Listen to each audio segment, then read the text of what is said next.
The story of human evolution is personal. It's very close to us. It's therefore very sensitive. It really matters to us to get this story right, to know how we were formed. And that means the question we've asked many times in this course about evidence becomes really crucial here. And that's why I want to spend this lecture looking at the evidence used to construct the story of how our species evolved. So, like many parts of this course, we've seen that over and over again that parts of this big story we're telling came together very, very recently, many of them within the last 50 years, partly as new dating techniques appeared. Even 50 years ago, we had far less information about human evolution than we have now.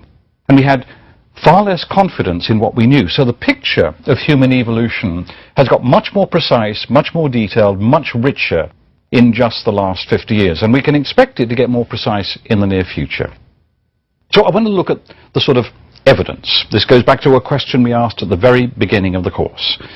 This course offers scientific answers to questions about the past, and scientific answers we've seen always offer evidence. So what's the evidence? How can we possibly know about ancestors that lived several million years ago?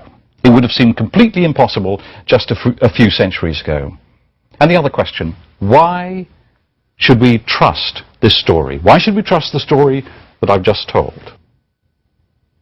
This discussion is particularly important because new evidence has accumulated, as we've seen, at a tremendous rate in just the last 50 years or so. So now we can tell the history of human evolution with much more detail and precision.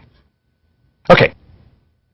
What is the crucial evidence? The last lecture described the evolution of our hominin species over, actually since the time of the emergence of primates. I'm going to focus here on the recent part of that story. So what's the evidence?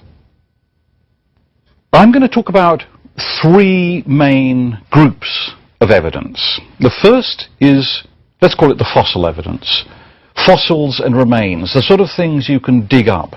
Skeletal remains, the things that were left behind by early humans or hominines, the types of sites that they lived in. That's the first type of evidence, remains.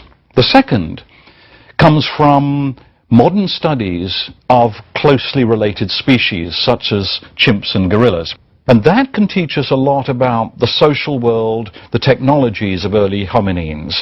It can't tell us exactly how they lived, but it can give us many ideas about how they possibly lived from studying close relatives. And the third type of evidence I'll look at, I'll call genetic or molecular dating. It's a recent technique, one of the many recent dating techniques that I've talked about that emerged in the last 50 years that allows us to determine quite precisely when different evolutionary lines split. So those are the three large things I want to talk about.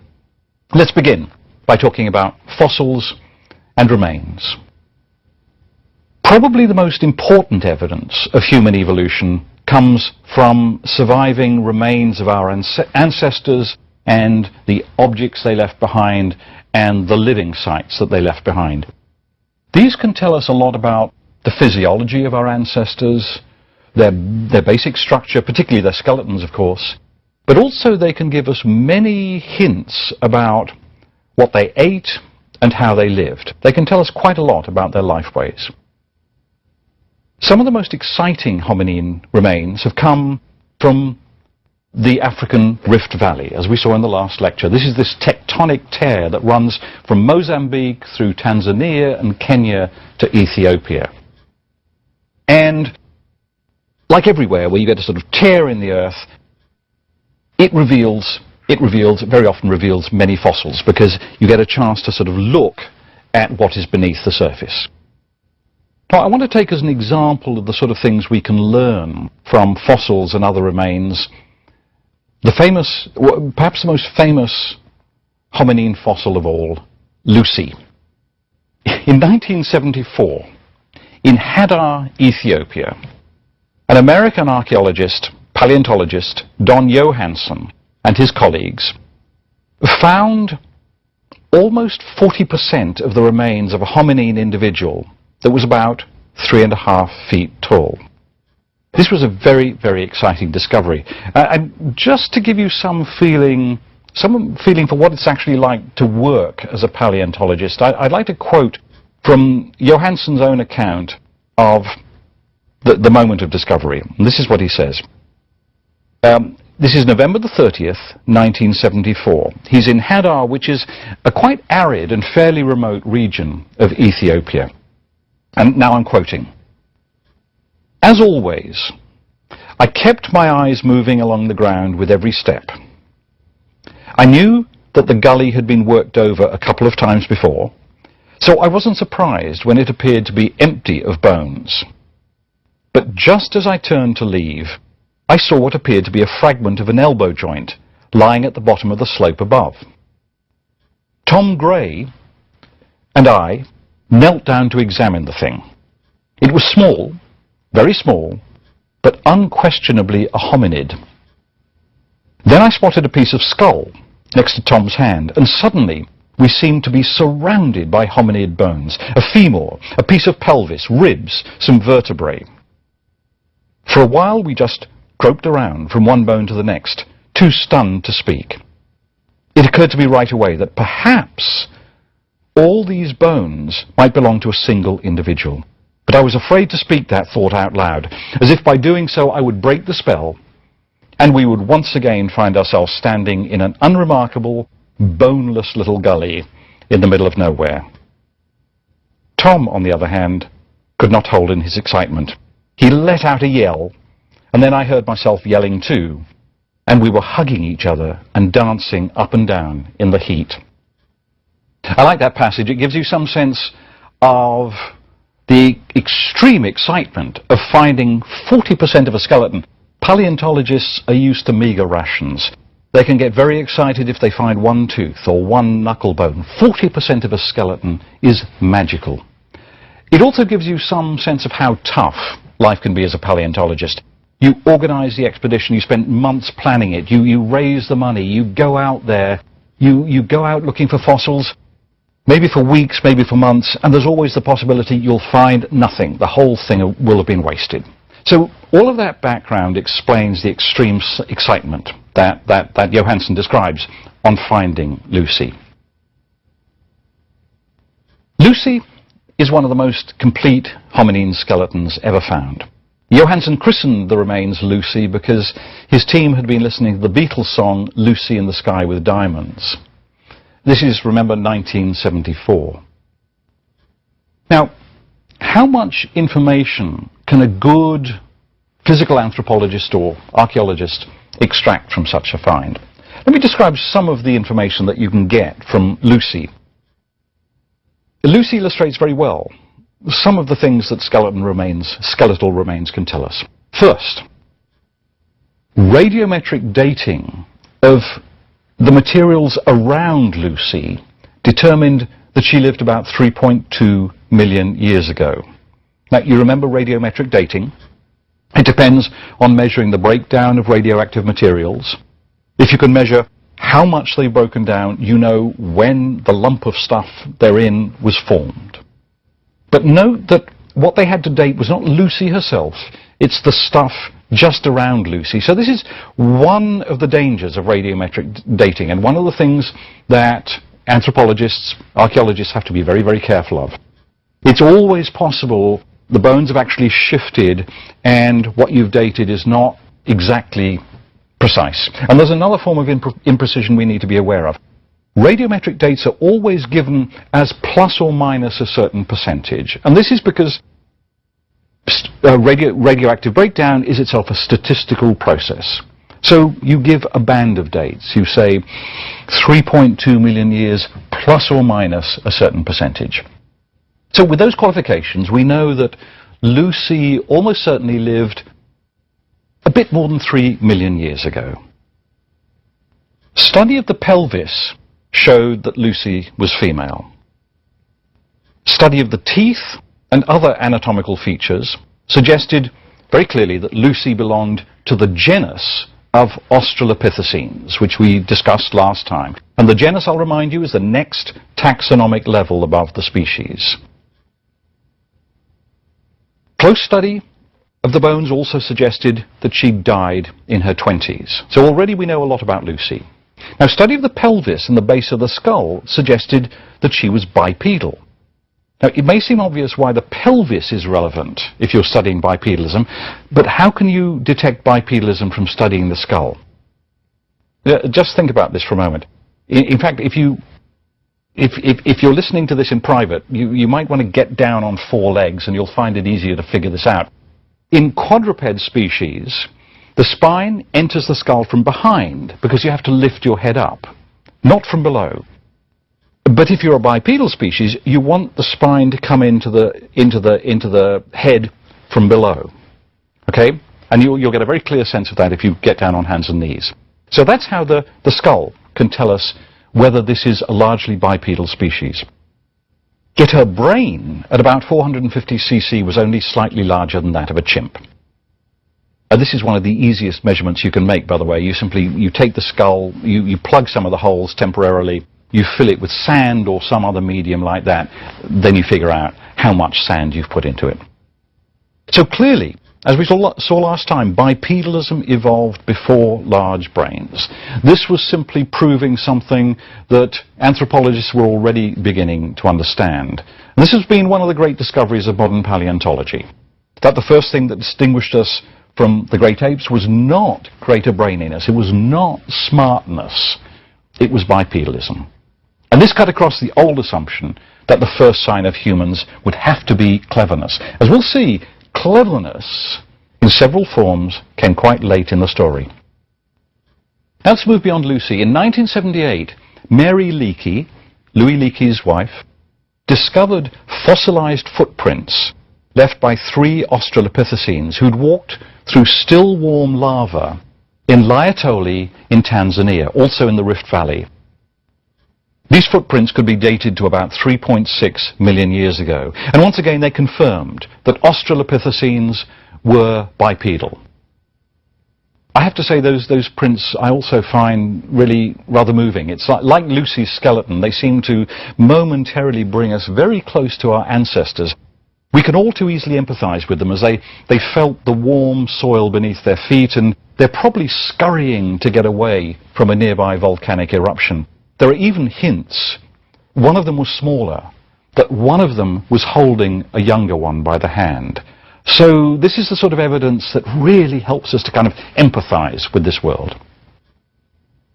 The skeletons can tell us much more.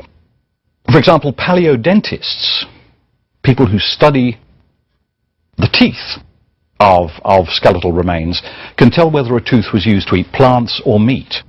And knowing whether we're dealing with a vegetarian or a meat eater or something in between can tell us a lot about their lifestyles. If you know what they're eating, you can figure out how they got their food, and that may tell you a lot about what they spent their days doing. Louis Leakey's dates, by the way, are 1903 to 1972. He and his family made Olduvai Gorge on the Rift Valley one of the most famous of all sites for human paleoanthropology. It's a bit like the South Dakota Badlands, which I visited recently, an area where geological processes are kind of cracking open the crust of the earth for us. And as they do so, they reveal fossil remains. But in Olduvai, as we've seen, it's the process of tearing apart the African plate that reveals the remains. In the Badlands, the crucial process is the rapid erosion of a plateau. In 1964, Leakey's son Jonathan found a 2.3 million year old skull that was about half the size of a human skull, about 600 cc. Despite the small size of the skull, Louis Leakey classified it as a new species, and this was the first discovery of what we now call Homo habilis, the second of the 3 hominine species I described in the last lecture. By calling it Homo, we've seen, Leakey placed it within the same genus as us. And this was immensely important symbolically as well as scientifically. Leakey, we've seen, was convinced the creature was human because of the stone tools he found nearby. And just by classifying it as Homo, he asserted that loud and clear, and of course the label has stuck, even though, as we've seen, many paleoanthropologists are no longer convinced that it's very helpful to classify habilis as human. Okay, let's move on. Now, why was Leakey so insistent that habilis was a member of the same genus as us? Mainly because of the tools. So let's talk a bit about stone tools. The tools that were found with habilis are known now as Olduvai, after the Olduvai Gorge. I said they were crude. They were made from pebbles of quartz or flint or even sometimes obsidian. Obsidian is a sort of volcanic glass, one of the sharpest things available to prehistoric cultures. And they were struck together to remove flakes that could be used as cutting edges, as knives, some of them as razor-sharp knives. And the remains, the leftover cores, could have been used as crude hammers. Now, Leakey was impressed because, as we saw, he was expecting to find technological virtuosity. That's how he defined humans. He thought humans were tool makers. And there was some reason to be impressed, because though I've described these as crude by some standards, nevertheless, a fair bit of skill was involved in their manufacture. How do we know? Well, one of the reasons is that some paleoanthropologists have tried to recreate them. Nick Toth and Kathy Schick have been doing this for a long time. They've been teaching themselves how to make stone tools. Work of this kind is often known as experimental archaeology. And they found that the first trick is to find the right types of stone. So clearly our Homo habilis had to be quite good at picking the right types of stone to make their tools. Flint, quartz, we've seen obsidian. Stones that break in reasonably predictable ways. So you don't just smash them and take the bits and pieces. You have some idea of what's going to happen when you smash them together. And ideally, of course, you're looking for stones that produce sharp edges. Once you've got a sharp edge of some kind, you can use two main techniques to perfect the tool. The first is percussion flaking. You hit a stone tool in just the right way so that a sharp flake breaks off. Now this, it's been shown from experimental archaeology that this is really quite a skillful technique. You can get better and better and better at this as you practice this. It takes a fair bit of skill. And the second technique is pressure flaking. You simply apply pressure to an edge to break off a fine flake. And these you can use as razors to slice. And of course one of the uses we presume is to slice meat from a skin, to butcher. It's also possible to learn about stone tool manufacture by reassembling the remains left behind by a stone tool napper. Cocktail party question. What's the technical term for making stone tools? And the answer is napping, with a K. Napping without a K, of course, means sleeping. Napping is making stone tools. Okay, we can do more with stone tools.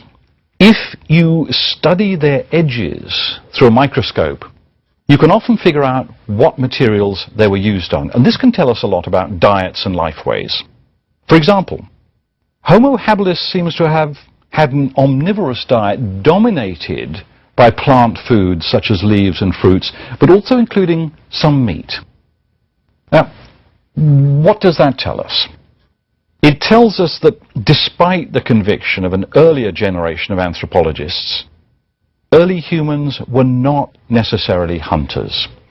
In fact, it seems that the vast majority of our ancestors were not. They spent a lot of time collecting fruits, collecting nuts, collecting vegetable foods of various kinds. And as we'll see, they probably got their meat by scavenging. How can you tell? How can we tell this? How can we tell the difference between hunting and scavenging? Well, once again, microscopic studies of remains can tell us a lot about this. Above all, the cut marks and scratches on animal bones that have been found at hominine sites can determine whether the hominines hunted themselves or scavenged remains killed by other animals. And Homo habilis, it seems, scavenged most of the meat they ate. So once again, this suggests that even if some of our ancestors did use meat, they were not really hunting. It might help to try and imagine the sort of scene we're thinking about. Imagine our ancestors watching from a distance or behind a tree as lions or hyenas bring down a zebra and then kill it and eat most of the meat. Then imagine them waiting till the predators leave and scurrying in, equipped with a few fine blades that they've made to see if there's anything left on the bones or in the marrow. It's not quite as impressive a picture as that of human hunters, but if it works, it works.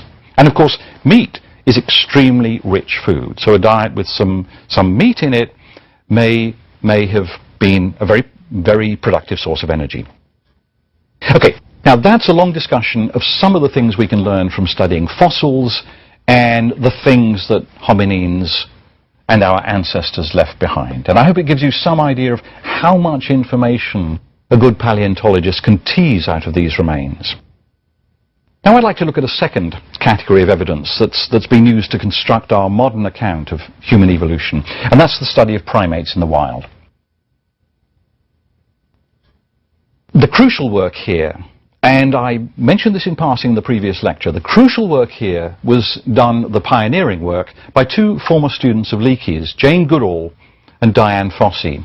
They really pioneered the study of apes in the wild. Before their time, no one had seriously spent a lot of time watching great apes in the wild. They'd mostly been studied in captivity in zoos. And the work begun by those two and followed now by a whole generation of researchers have transformed modern attitudes to our closest relatives, the great apes. And what they've done is they've encouraged researchers to think of them not purely as alien species, but also as species that may have enough in common with us that we can, to some extent, use our capacity to empathize with them. They encouraged the idea that good research might involve empathizing with the creatures you're studying. And they showed that the great apes have extremely complex and clearly defined social relationships. And they showed also that those relationships differ greatly from species to species. We can't just take a particular species of society and use that as a model, for example, for early human societies, because the societies even of closely related chimp species, bonobos and other chimp species, are quite different. To give one illustration, chimps, standard chimps, have complex hierarchies in which males compete for political ranking. They form alliances, they challenge each other for dominance physically, and the most successful, these are the Don Corleones of the chimp world, the most successful gain greater access to the females, or perhaps we should put it the other way around. The females are most likely to select as a mate the most successful, the Don Corleones, the ones that can provide them protection and resources and powerful alliances. Therefore, they tend to have more offspring. This is what Darwin called sexual selection. Their genes are going to spread more in the next generation. These studies also showed that humans are not the only great apes to use tools. One of the earliest things they found was that the great apes used tools as well. For example, let me just give one famous example. Chimps often strip leaves from sticks to fish out termites or ants from termite or ant mounds. Now, if you want to try it, here's how, though really I wouldn't recommend it, and I have to say I've never tried it myself. What you do is you stick a slim stick into an ant's or termite's nest, then you draw it out quickly with bugs crawling all over it. Then comes the tricky bit. What you have to do is quickly sweep your hand along the stick. You gather up all the ants, then you shove them into your mouth, and then you crunch down on them quickly. If you do it all in one clean, efficient movement, the ants won't have much of a chance to bite you. But if you mess it up, it can be painful. And it's actually, young chimps have been observed learning how to do this by imitating their mothers. However, no apes make tools as sophisticated as those of habilis. Despite that, the fact that they do use tools undermined Leakey's claim that habilis was the first great ape or hominine species to use tools. So studies of related species in the wild have added a lot to our understanding of social relations amongst them and provide very interesting models for understanding what hominine and early human societies may have looked like. Now, the third basic type of technique I want to discuss briefly is genetic dating. This is one of the most recent techniques for studying human evolution, and it's revolutionized our understanding of the story of human evolution. It's part of the chronometric revolution, which I mentioned in the fourth lecture. Genetic dating techniques, or molecular dating techniques, were pioneered in the work of Alan Wilson and Vincent Sarish, in work which they first published in 1967. So let me try and explain very simply how it works. Many genes, it turns out, in the genetic code are not expressed in the physical body, and this means they have no real impact on the survival chances of an organism. And what that means is that they can change randomly without affecting the process of natural selection. So there's a lot of random change that goes on inside the genome of any organism. And where you have random change, it's a bit like shuffling a pack of cards. You would start using statistical techniques. And you can use these, for example, to estimate how different two genomes are from each other and how much random change has gone on. And this is particularly valuable if you suspect the two species were once related. So at one time, the two were identical. You can slowly estimate how much change has gone on. And then there's another step. You can estimate how different the two genomes are, and then by taking species whose history we know well, you can calibrate these differences against other evidence, such as the knowledge that mammal species diverged rapidly after the sudden extinctions of 65 million years ago, and you can roughly estimate how rapidly these changes occurred. So then, in principle, you can get to the point where you say these two species diverge genetically by such and such a percent, and roughly that ought to mean that they've been diverging genetically for 10 million or 20 million or 50 million years or whatever it is. This is the basic principle of genetic dating. Now, when they first proposed this idea, they were met with great skepticism. And this was largely because most biologists resisted the idea that genes could change randomly. They were convinced that most genes were so closely linked to fitness that they were shaped not by random processes, but by natural selection. But it's since realized that actually a very large part of the genome of most large organisms is not used and therefore has no impact on fitness. And since they first published the idea, the technique has been refined, it's been used over and over again, and it has now been shown that it correlates very closely with other evidence. So it's now a very powerful tool for paleoanthropologists. These calculations, by the way, are even clearer if you use the DNA within mitochondria. Remember, mitochondria are organelles within cells. These inherit their genes from the mother through the fertilized egg, and therefore they don't get mixed each generation. Now, how did these techniques revolutionize our understanding of human evolution? Wilson and Sarish showed that the DNA of humans and chimps differs by little more than 1%. And they estimated that this suggested that the two species had had a common ancestor about 7 million years ago. At the time, that was revolutionary because most biologists were convinced that humans and chimps were far farther apart genetically and historically, that the lines had diverged 15 to 20 million years ago, perhaps 30 million years ago. And those claims were based on fragmentary studies of fragmentary skeletal remains. Now, the date that Wilson and Sarish established is now very well established in our understanding of evolution. So what it shows is that we're much closer to chimps than we once thought. And we had a common ancestor only 7 million years ago, very recently in terms of human evolution. The technique was peculiarly crucial because very few fossils exist from this crucial era of about 6 to 7 million years ago when hominine evolution began. Okay, we've looked at the evidence. We've looked at the fossil evidence, studies of neighbouring species in the wild today, and genetic dating techniques. Now we're ready, finally, to introduce human beings. And let me raise this question again. What is the threshold that leads from not being a human to being a human? One of the most fundamental questions we can ask. Thank you.